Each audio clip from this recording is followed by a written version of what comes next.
कभी कभी जीवन में सब कुछ बिखरा हुआ होता है, परिस्थितियां तुम्हारे पक्ष में नहीं होती, धन की चिंता होती है, संबंध टूट चुके होते हैं और ऐसा लगता है कि कोई भी तुम्हें समझने वाला नहीं है।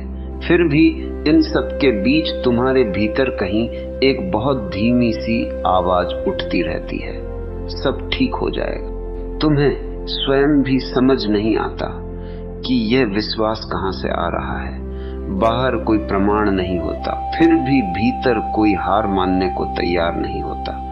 तुम बार बार गिरते हो लेकिन फिर उठ खड़े होते हो, आंखों में आंसू होते हैं, फिर भी हृदय के किसी कोने में एक छोटी सी रोशनी जलती रहती है।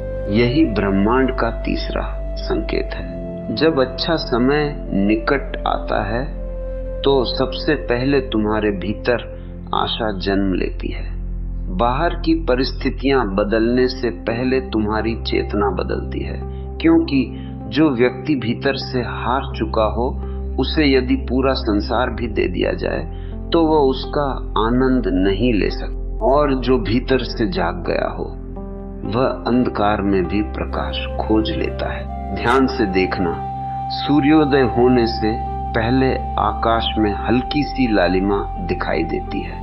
वह स्वयं सूर्य नहीं होती, लेकिन वह बता देती है कि सूर्य आने वाला है। उसी प्रकार तुम्हारे भीतर जो बिना कारण विश्वास जाग रहा है वह भविष्य की सफलता नहीं है, बल्कि उसका पहला संकेत है।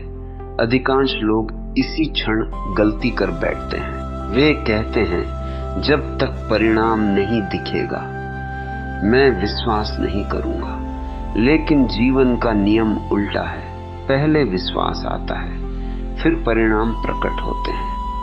पहले बीज को यह भरोसा करना पड़ता है कि मिट्टी के भीतर उसका दम नहीं घुटेगा, तभी वह अंकुर बनकर बाहर आता है। यदि तुम्हारे भीतर आज भी यह भावना जीवित है कि एक दिन सब ठीक होगा, तो उसे कमजोरी मत समझना, वही तुम्हारी सबसे बड़ी शक्ति है।